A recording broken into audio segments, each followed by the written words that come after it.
Hello, hello. It is Sunday, September 15th. I have a quick little wrap up here. I guess I was thinking like I didn't read any books. I did read 8.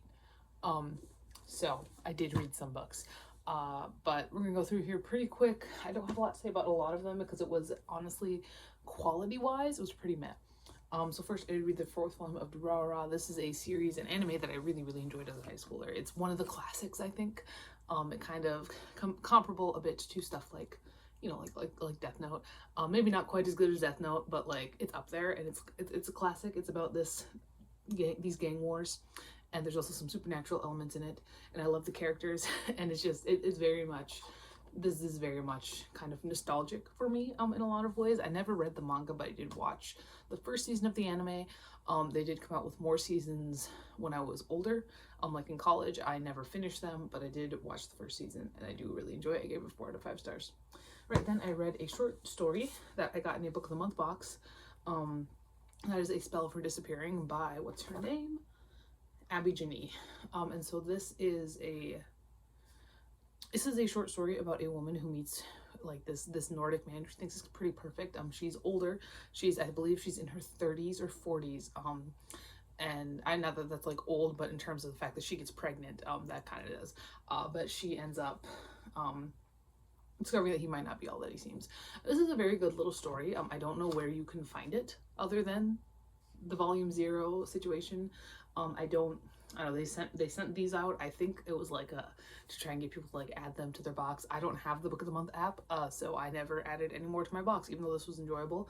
It was a good story. How much? I gave it 4.5 out of 5 stars.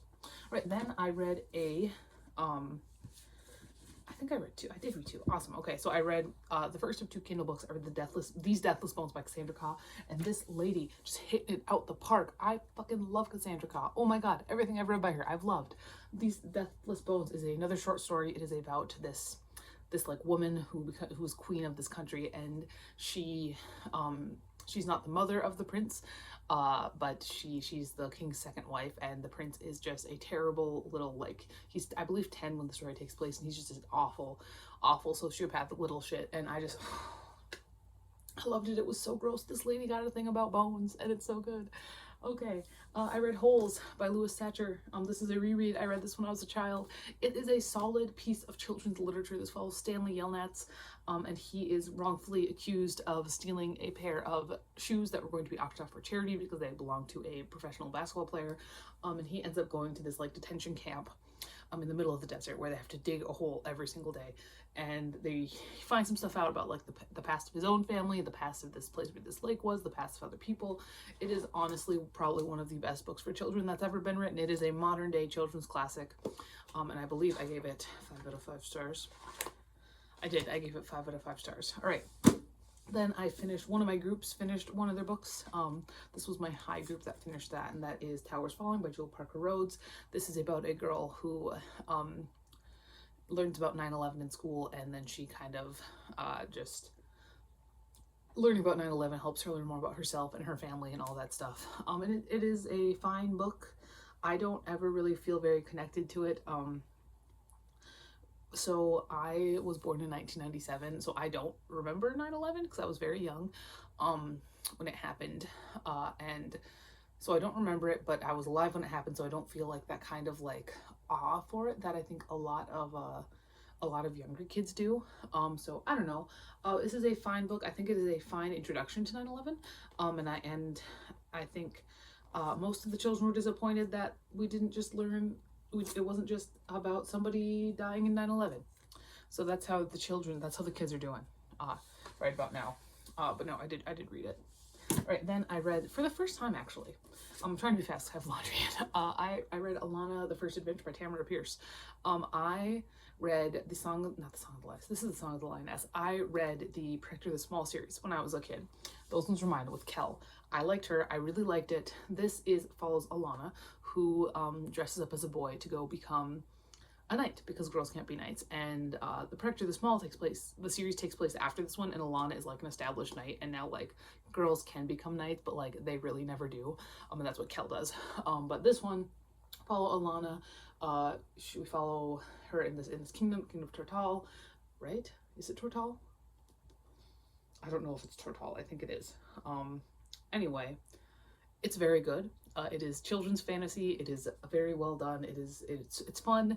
The characters are really interesting. Alana, I did really enjoy Alana. I liked all the side characters. I do think that I like Protector of the Small more just because I have more of a nostalgia for it, but I haven't read Protector of the Small in like literally about 15 years. So that could be different. That could change. But I did give this 5 out of 5 stars. So there's that. All right, next, my other Kindle book. This one I was very excited about.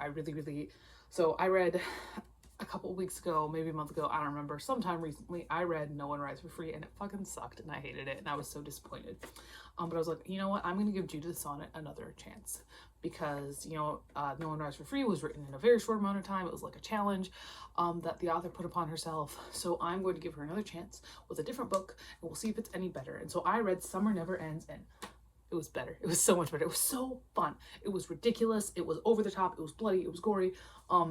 It is one of the better splatterpunk, not splatterpunk. You know, it's so good. I even called it splatterpunk instead of extreme horror. Okay, no, it's not splatterpunk. It is one of the better extreme horror novellas that I've ever read. I don't know if I like it more than I like Blue Jay, but it is definitely up there, and it does kind of help with my theory that women are better at writing extreme horror than men are, because it was great. It was great. It was ridiculous. It was over the top, like I said. And she went there. And all the ways that she was going there, it wasn't always just like, now they have to do gross sex things to each other, you know, like what it was like in No One Rides for Free. And like, I'm gonna say, that kind of shit doesn't bother me.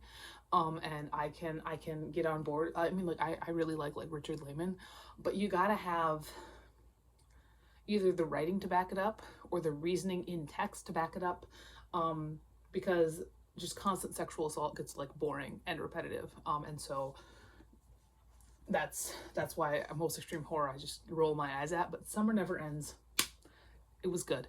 It was good, and I'm so glad it was good. I was so excited. I was so happy because I had such high hopes for No One Rides for Free, and it sucked, and I was so sad. But Summer Never Ends was good. All right, then another one of my groups, my middle group, finished up Coraline. I like this more. I've read this about 4 times, and every time I've been kind of meh on it. I liked it more this time. I think I gave it 4 out of 5 stars. Follows Coraline, who moves into a new house with her family, and her parents are kind of emotionally neglecting, and she ends up finding this other house where her parents are very much more into her, but also they want to trap her soul and keep her there forever. Very well written. Some genuinely gross parts. I did have a little bit of fun reading some of the gross parts out loud. That was a good time. I give it 4 out of 5 stars. Previously, I'd given this 3, but I did give it 4. All right, and then finally, I read Tessie by Jessie Jackson, which is about this girl Tessie who grew up in Harlem, and she gets a scholarship to a fancy private school where she will be the only Black girl going there, and it's about her kind of figuring out where she really belongs. Is it in Harlem? Is it in this fancy private school? She has to figure that out, and she has to figure out who her actual friends are. I think it was good. I think it was definitely probably more groundbreaking when it came out in 1968. Definitely it is a kind of classic piece of children's literature. I'll definitely probably be putting it in my classroom. I don't think I'll ever reread it. So I give it 3 out of 5 stars. Currently I'm reading Twilight. Yeah, who would have thought? Who would have thought? It's actually better than I remember. I'm not gonna lie. I had really low expectations going in. And it's not, I mean, I've read so many worse books than Twilight. I think our standards are so much lower now.